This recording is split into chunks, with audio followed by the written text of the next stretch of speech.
Apollo, the god of the sun, music, and prophecy, found himself in quite the predicament at the end of Blood of Zeus. Zeus, the king of the gods, was not pleased with Apollo's actions and ultimately decided to strip him of his immortality, casting him off as a mortal.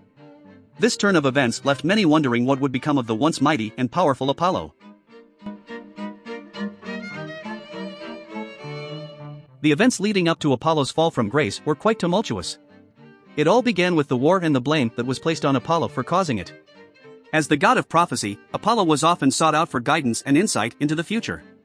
However, his predictions and actions ultimately led to a chain of events that resulted in the war. Zeus, in his anger and frustration, held Apollo responsible for the chaos that ensued and made the decision to punish him for his role in the conflict.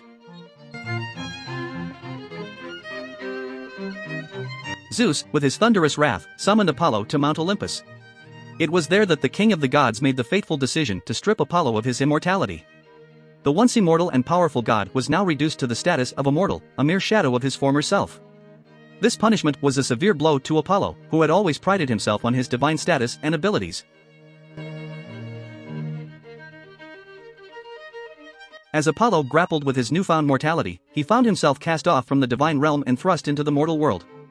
This abrupt transition was jarring for Apollo, who had never experienced the limitations and vulnerabilities of mortal life. No longer able to call upon his godly powers, Apollo was forced to navigate the challenges of mortality and mortality. Despite the sudden and drastic change in his circumstances, Apollo was determined to find a way to regain his immortality. He embarked on a journey to seek out a solution, determined to undo the punishment that Zeus had inflicted upon him. Along the way, Apollo encountered numerous obstacles and adversaries, testing his resolve and determination.